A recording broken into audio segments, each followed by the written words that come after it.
Good afternoon everyone.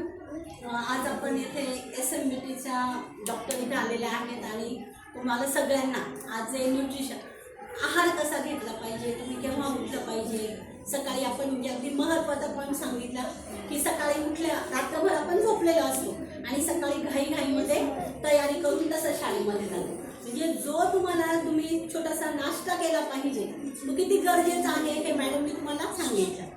नंतर 5 वेळा कमीत कमी दिवसातून किती वेळा खाल्लं गेलं पाहिजे, 5 टाइम्स 5 वेळा खाल्लं गेलं पाहिजे हे आपल्याला मुळी माहीतच नव्हतं. ते मॅडमनी अगदी छान पद्धतीने सांगितलं, त्याच्यामुळे तुम्हाला आपल्या सगळ्यांना समजलं. आणि नंतर जेवताना TV बघितला नाही पाहिजे, मोबाईल नाही बघितलं पाहिजे.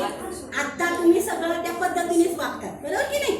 मॅडमला तर मगाशी बोलले की आम्ही तसं करत नाही, पण मला माहिती आहे कोणताच मुलगा नाही की तो बिना TVचा आणि मोबाईलचा जेवण करत असेल.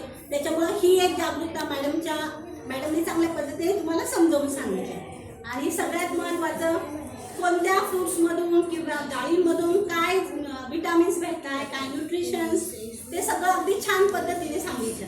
जे काही बऱ्याच मुलांना माहीत नव्हतं ती पण माहिती भेटली.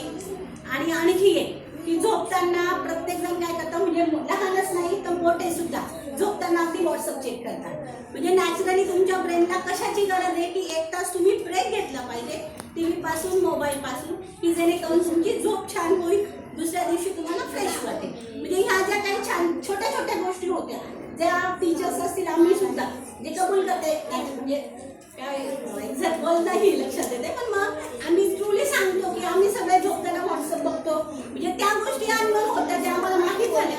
नक्कीच तुम्ही जे काही सांगितलं अगदी माहितीपूर्ण आणि मुलांना पिक्चरमधून खूप छान पद्धतीने सांगितलं, त्याचा इम्पॅक्ट खूप छान होईल मुलांना. म्हणजे अशा बऱ्याच गोष्टी त्यांनी सांगितल्या की ह्यासाठी काय काय गरजेचं आहे, स्क्रीनिंग टाईम कमी हवा आहे, हे सगळं आम्ही नक्कीच सगळेजण फॉलो करणार.